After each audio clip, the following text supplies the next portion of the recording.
Akash, there's some big news which has come in from the Supreme Court. Remember, the Supreme Court was hearing on the issue of whether the PMLA provisions can remain stringent, where what we are seeing is that this is seen as a shot in the arm for the Enforcement Directorate, especially in the context of the huge criticism against the ED that it was being used as a political tool. What we are getting information from the Supreme Court is it confirms the stringent provisions of the PMLA in relation to the definition of proceeds of crime, search and seizure, power of arrest, attachment of properties and twin bail conditions. Arunima is going to break this down for us. Over to you, Arunima. Okay, I'm going to try and get connected to Arunima. But remember, the backdrop of this hearing, the significance of it in the Supreme Court is that the Enforcement Directorate, along with the CBI, has often been accused by the political parties, especially in the opposition spectrum, of being misused. In fact, much of the protests which we saw over the last 2 days, whether it's in Delhi, whether it's in other parts of the country, similar accusations coming in from the Trinamool Congress, Congress Party, parties essentially which are facing the ED heat, is that the ED stringents are used selectively. And therefore, there were a bunch of hearings which were very much in Supreme Court today, and Supreme Court has given a verdict on it. And this was very, very critical because it actually raised questions earlier of whether the ED does have that power under the PMLA. Well, what the information is now coming out of Supreme Court, and I'm going to go across to Arunima in a bit from now, who's actually going to break down the significance of it, is that it affirms the stringent provisions of the PMLA. This is in relation to the expansive definition of the proceeds of the crime, search and seizure, the power to arrest, attachment of properties and the twin bail conditions. This is going to be seen as a huge shot in the arm of ED, and also to a sense, I would say also the government, because the government has always rejected these criticisms by saying that first, both the ED and CBI are autonomous bodies and therefore the government has got nothing to do with it. Second, if the ED and the CBI... Okay, Arunima is joining us. Arunima, if you can just break down for our viewers, what does this essentially mean? You know, what was the case before the Supreme Court? Essentially, settlers like Mr. Karti Chidambaram, who had gone and challenged what they call the unbridled power of the Enforcement Directorate. For example, if you make a confession to an Enforcement Directorate officer under the existing law, it was admissible in court. And that was being challenged, that this is against the right to liberty guaranteed under the fundamental rights. Because often before investigating officers, before police officers, coercion is alleged while taking statements of an accused. What the Supreme Court has said is it has drawn a distinction between the way an FIR is treated and an ECIR is treated. When Enforcement Directorate registers a case, it does not register an FIR, it registers an ECIR. And the Supreme Court is saying an ECIR is an internal document of the agency, and therefore you cannot draw parallel with the way a police case is proved vis-a-vis an FIR, and therefore you cannot even allege that your liberties which are guaranteed under a police case, whereby only a statement made under 164 is acceptable in a court of law, which means you have to record your statement before a magistrate. A statement given under 161 to a policeman is not acceptable, but similar parallel cannot be drawn with ED. That is what the court is saying.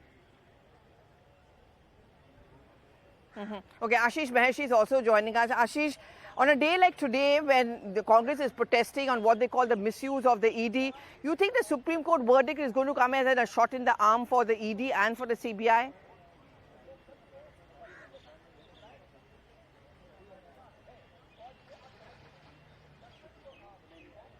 Ashish, if you can hear me.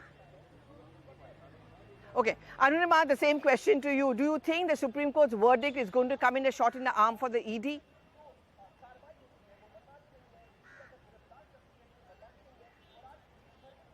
Okay, I'm trying to connect with both Arunima and Ashish Maheshi. But what Arunima was breaking down for us is that this was a petition which was also moved by, among many, by the Congress MP from Shivaganga, Karti Chidambaram, and where they accused both ED, CBI of arbitrary use and misuse of their powers only because they wanted to indulge in a political witch hunt. Those bunch of hearings were heard by the Supreme Court, and the verdict which has come in is certainly going to be seen as a shot in the arm for the investigative agencies. Okay, Ashish, you know that what I was asking you is that this verdict of the Supreme Court, does it come in as a shot in the arm for the ED and the CBI? Pallavi, one has to realize the fact that Enforcement Directorate, there are serious allegations on them that it is being used by the current government as an agency which can basically target the opposition. And most of these pleas were basically filed for the reason that the opposition parties were basically being targeted. And in fact, we've seen so many actions by Enforcement Directorate. But at the same time, the Enforcement Directorate, the basic challenge was the provisions of Prevention of Money Laundering Act, under which the Enforcement Directorate was acting. And it's certainly a shot in the arm, reason being that Enforcement Directorate, as of now, whatever action they are taking or whatever actions they have done in the past, they stand vindicated. That is most important. So here, the Enforcement Directorate is certainly a shot in the arm, because whatever actions they have done till now, whatever actions they have done in the past, whatever actions they are doing currently, they justify it because they are doing it under the law, the Prevention of Money Laundering Act. So if there is no change in the provisions, it's certainly a shot. Ashish, I'm sorry, I'm going to just come back to you. Ananya, in fact, is very much at the Supreme Court. He was covering this. Ananya, can you just tell us what was happening inside the court, the arguments which were then essentially given, just a backdrop to the verdict of today? Well, yes, Pallavi, it's a very, very significant judgment, first of all, and a big jolt to, in fact, former J&K Chief Minister Mehbooba Mufti, Karti Chidambaram, and many others which challenged the provisions of the PMLA 2002, which the Supreme Court has clearly upheld, except for a few provisos, just like whether amendment is possible into the PMLA through a money bill, which has been referred to a larger bench.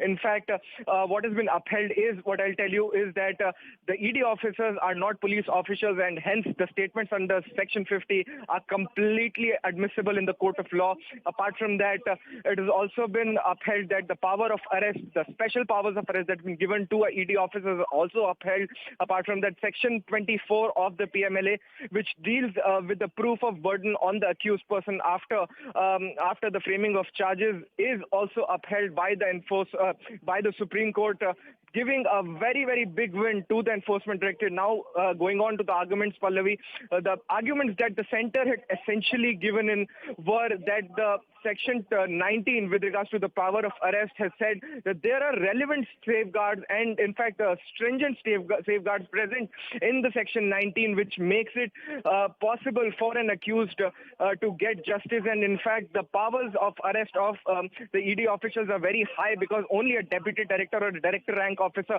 can arrest. And, in fact, there has to be a reason to believe that the person has committed the crime. And, in fact, there has to also be a material evidence. These were the basic arguments on this power of arrest. Apart from that, on Section 24, it was argued that it is not only PMLA wherein the burden of proof is on the accused person as the trial is there. It is also there in fact, special statutes like TADA, POTA, and the Unlawful Activities Prevention Act. Apart from that, what has also been upheld is the Section 50's validity, which is a very, very important proviso in the current perspective, because remember that what we are seeing today also is that Sonia Gandhi, the interim Congress president, is also appearing before the ED, and all of her statements would now be admissible and can be self-incriminatory against her if at all the ED goes on to arrest her or a case is made out against her. So all of these provisions, Pallavi, have been upheld by the top court, and apart from the proviso with regards to the amendments that have been brought to the PMLA through a money bill. So a very, very significant win for the Enforcement Directorate, and a big jolt to people very significant.